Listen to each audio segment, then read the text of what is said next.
Bonjour!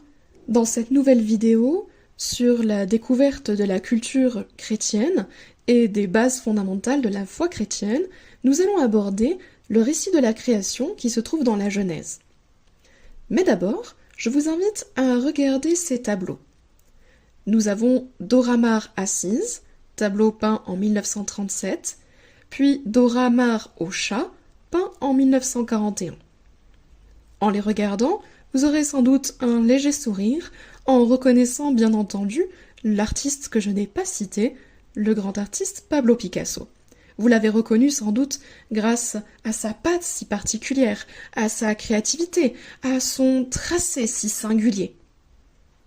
Maintenant, si vous observez la Dame à l'hermine, peinte en 1488, et la célèbre Joconde, peinte en 1503, vous aurez bien évidemment reconnu la manière de faire, la sensibilité, la finesse d'exécution de Léonard de Vinci.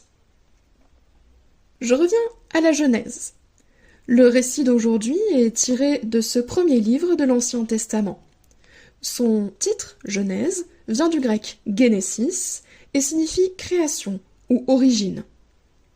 Au premier verset, nous lisons « Au commencement, Dieu créa les cieux et la terre ». La science peut essayer d'expliquer comment le monde est apparu. Et encore, elle ne peut émettre que des hypothèses et des théories, puisque personne ne peut l'observer ou reproduire cette expérience. La philosophie demande pourquoi le monde est apparu. La religion chrétienne, comme beaucoup de religions, affirme que Dieu a créé le monde. Et pour savoir le pourquoi, il faudra se poser d'autres questions. Si je reprends le récit de la Genèse, au verset 2, nous trouvons « La terre était informe et vide. Il y avait des ténèbres à la surface de l'abîme, et l'Esprit de Dieu se mouvait au-dessus des eaux. Dieu dit « Que la lumière soit. » Et la lumière fut. Dieu vit que la lumière était bonne, et Dieu sépara la lumière d'avec les ténèbres. Dieu appela la lumière jour, et il appela les ténèbres nuit. Ainsi, il y eut un soir, et il y eut un matin, ce fut le premier jour. Dans ce premier jour, Dieu introduit la lumière et met de l'ordre dans le tohu-bohu, c'est-à-dire dans le monde informe et vide, d'où vient d'ailleurs notre expression française un tohu-bohu désignant un grand désordre. Et nous voyons en conclusion que Dieu vit que cela était bon. Continuons notre lecture. À partir du verset 6, Dieu dit qu'il y ait une étendue entre les eaux, et qu'elle sépare les eaux d'avec les eaux. Et Dieu fit l'étendue, et il sépara les eaux qui sont au-dessous de l'étendue d'avec les eaux qui sont au-dessus de l'étendue. Et cela fut ainsi. Dieu appela l'étendue ciel. Ainsi il y eut un soir et il y eut un matin, ce fut le second jour. Sur ce deuxième jour, nous voyons donc que Dieu distingue le ciel, mais nous observons également que Dieu crée à chaque fois par sa simple parole. D'ailleurs, le genre littéraire de la poésie vient du grec poieo, signifiant créer ou faire. Et l'on voit au travers de ce genre littéraire le pouvoir de la parole créatrice que nous avons reconnu dans ce récit de la Genèse. Continuons donc le récit biblique à partir du verset 9. Dieu dit que les eaux qui sont au-dessous du ciel se rassemblent en un seul lieu et que le sec paraisse. Et cela fut ainsi.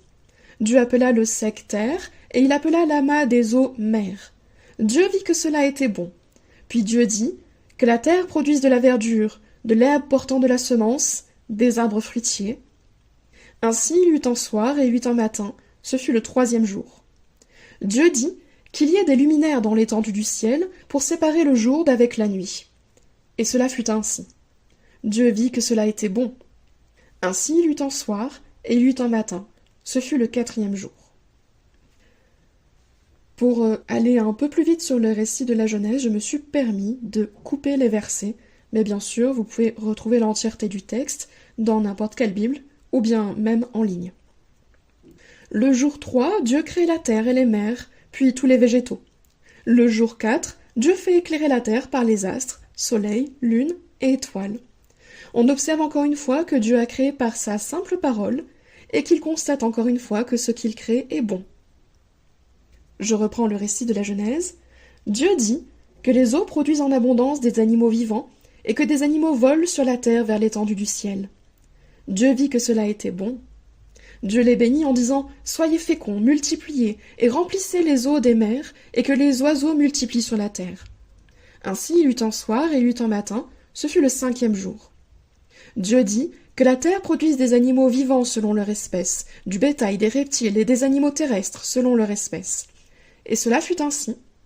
Dieu fit les animaux de la terre selon leur espèce, le bétail selon son espèce, et tous les reptiles de la terre selon leur espèce.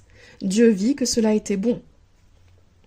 Sur ces jours 5 et 6, nous avons donc vu que Dieu a créé les êtres vivants, d'abord les oiseaux et les animaux marins, puis les animaux terrestres.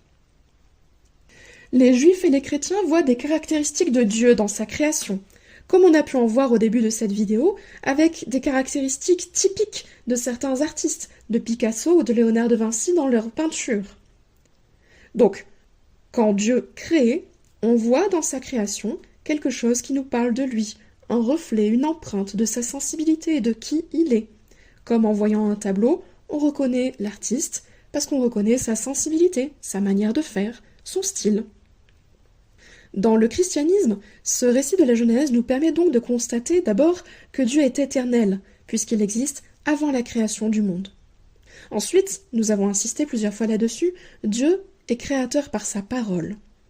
Et l'on a constaté également que Dieu est tout-puissant, puisqu'il a créé la terre et les cieux ex nihilo, c'est-à-dire en latin à partir de rien. Et puis la dernière caractéristique de Dieu, dans ce récit de la Genèse, qui est sans doute la plus importante, c'est que Dieu est bon, puisque tout ce qu'il a créé est bon. Ce récit des origines nous amène à nous poser des questions philosophiques, du type « Pourquoi le monde est-il apparu ?